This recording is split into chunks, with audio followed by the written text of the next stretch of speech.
You're listening to Skeptoid. I'm Brian Dunning from Skeptoid.com. Student questions, bird gender, and bad karma. Today we're going to tackle another round of questions sent in by students all around the world. Teachers, let your students know about this resource. Submitting a question through the Skeptoid.com website is quick and easy. All you need is a computer with a microphone built in. Our questions in this round pertain to whether food preservatives cause your body to be automatically embalmed when you die, the benefits of playing music for unborn fetuses, whether violent video games create violent people, sexing a bird with a pendulum, and whether karma actually exists. Let's get started with food preservatives. Ben Schmidt from the Worsham College of Mortuary Science. There's an urban legend claiming that embalming is easier thanks to food preservatives. Can you please address this? This is a really popular urban legend. Supposedly, we eat so much prepared food these days that when we die, our bodies are laced with preservatives and are automatically embalmed. The simple answer to this is that it's completely untrue, since common food preservatives are very easily metabolized by the body. Even the most basic embalming fluid, formaldehyde, is naturally found in the human body, as it's a byproduct of metabolism. It seems paradoxical, but chemicals such as alcohol, salt, and formaldehyde preserve our bodies when we die, but are naturally consumed and processed by a living body. Antioxidants are a fundamental food preservatives, yet are widely marketed as miracle health products. That's not to say that food preservatives are without risk. Ongoing research continues to scrutinize food preservatives for health concerns, and plenty of studies have found danger, though most of it inconclusive. But even the worst of this finds that some synthetic food preservatives may be correlated with effects such as attention deficit disorder, or anaphylactic shock for those allergic to them. Preventing your body from decomposing has never been among the observed effects. Hi, I'm Daniel, age 15, and I want to know, is playing music for an unborn child really beneficial to its development? Playing music to unborn babies is, first and foremost, a way to sell snake oil, in the form of special musical recordings, to mothers desperate to breed superior children. It is also one way to get a late-term fetus to react to sound. No good research has ever shown that this reactivity has any benefits.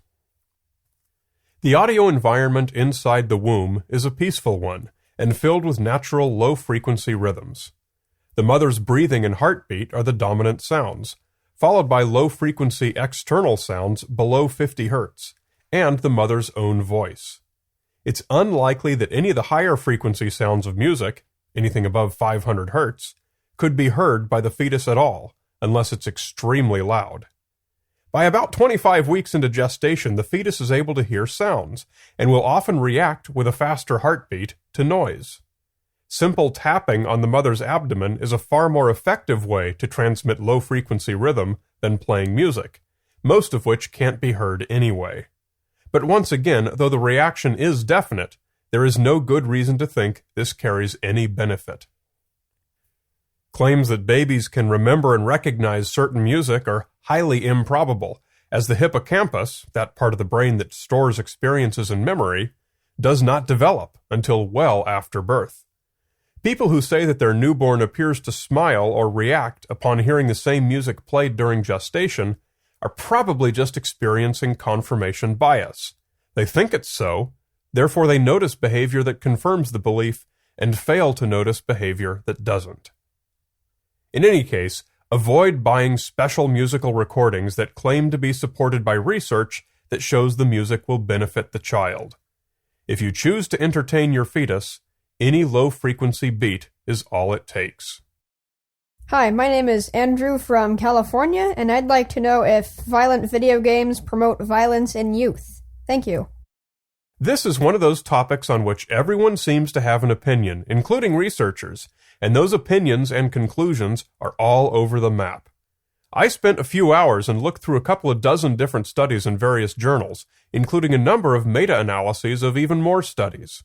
The only thing I learned for sure is that there are two clearly defined camps, and they're still going at it, hammer and tongs.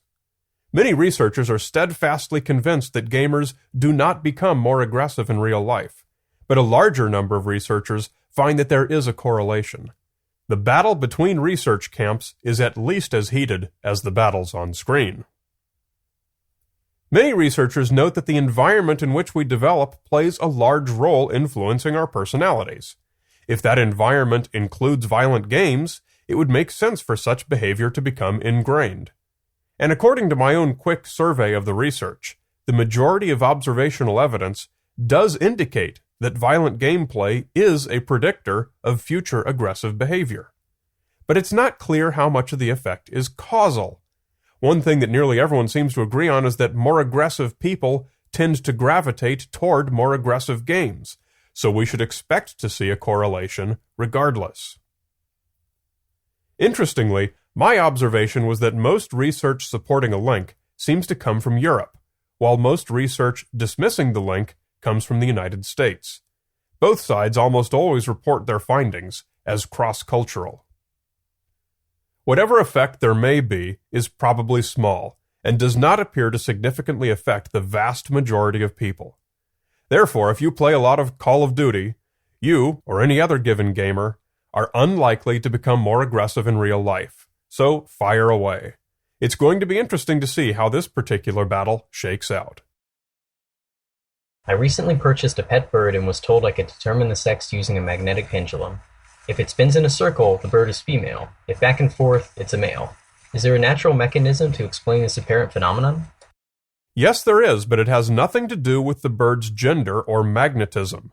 It's called the ideomotor effect. This is a well-documented psychological phenomenon that's been tested and retested extensively.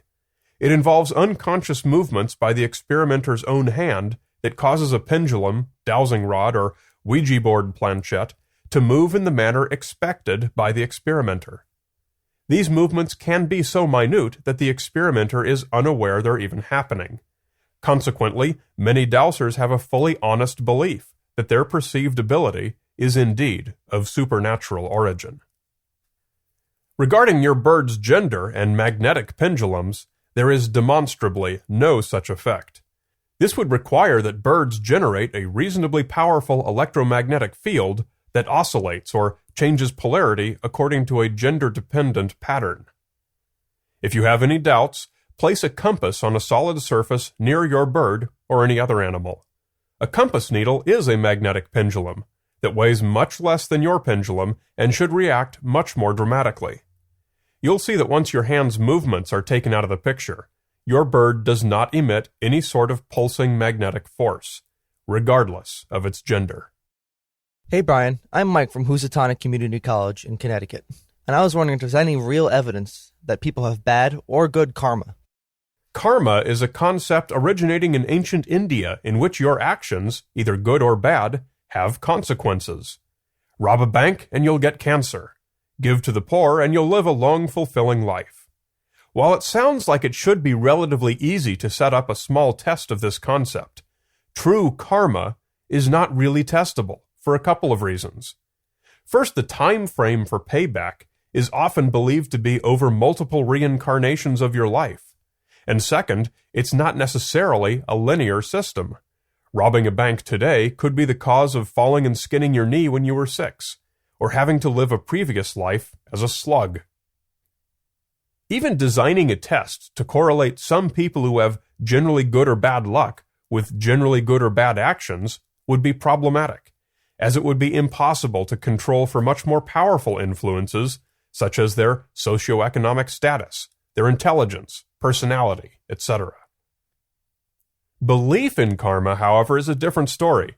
At least one study has found that belief in karma may be associated with personal experience of trauma.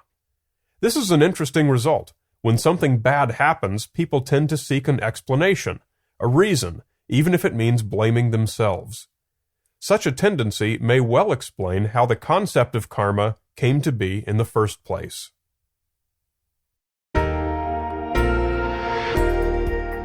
Got a question you'd like Skeptoid to answer? If you're a student of any age, come to Skeptoid.com and click on Student Questions. You're listening to Skeptoid. I'm Brian Dunning from Skeptoid.com.